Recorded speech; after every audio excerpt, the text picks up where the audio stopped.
Here come the hot sniper. I'm the lyrical gangster. Big up the crew in the area.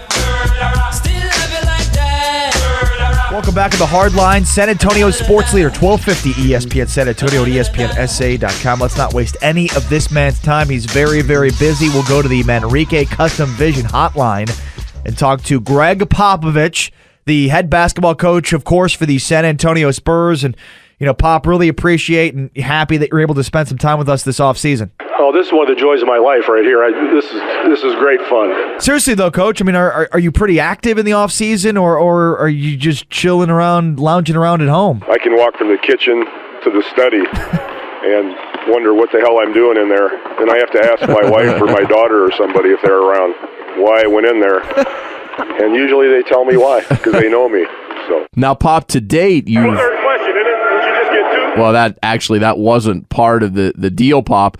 But you've been snubbed from all of Matt Bonner's Coach B videos. Have you done anything to ensure your inclusion in future videos? All I do is hope. Well, yeah, I guess. Coach, big news this offseason was Dwight Howard signing with the Rockets. How big of a move is that for Houston? How big is it? How do I measure that? On what scale is it? Like 1 through 10? 1 through 10.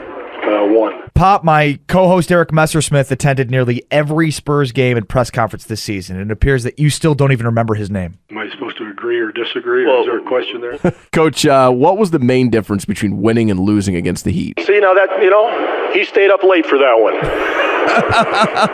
He didn't just wing it, and his boss sent him a little note. He thought he had a list of about 10 questions, and as the day went, he eliminated this one, and you came up with that one. I think that's a great question.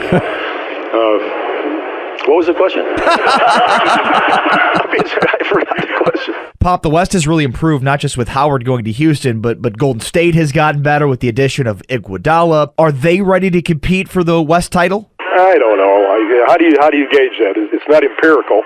There's no scale. You don't put a needle in them like a turkey and see what the temperature is. Are they ready? Yep, you're more ready. Yep, you're more experienced. I can tell. I don't know. Coach, let's talk about Boris Diaw. He's got a different physical stature, we'll say, than most of the players in the league. Would you attribute that to genetics, a lack of conditioning, or just a love of croissants? I'm not sure what to attribute it to, but it's a fact. So I suppose watching him go through conditioning isn't one of the perks of your job, Coach? It's torture.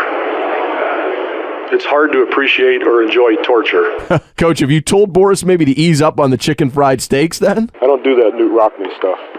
They're grown. They got kids. They got families. They don't need that. They just come and play. All right, Coach, now that the season is over, what do you do in the evenings with no games? I'm going to get a bite to eat and maybe have a Gatorade. That's what I'm supposed to drink, right? Well, Coach, thanks. Would love to have a Gatorade with you anytime. Enjoy the offseason. Okay. Thanks for the relief. The Hardline. Ari Temkin, Eric Messersmith, San Antonio's sports leader. 1250 ESPN San Antonio.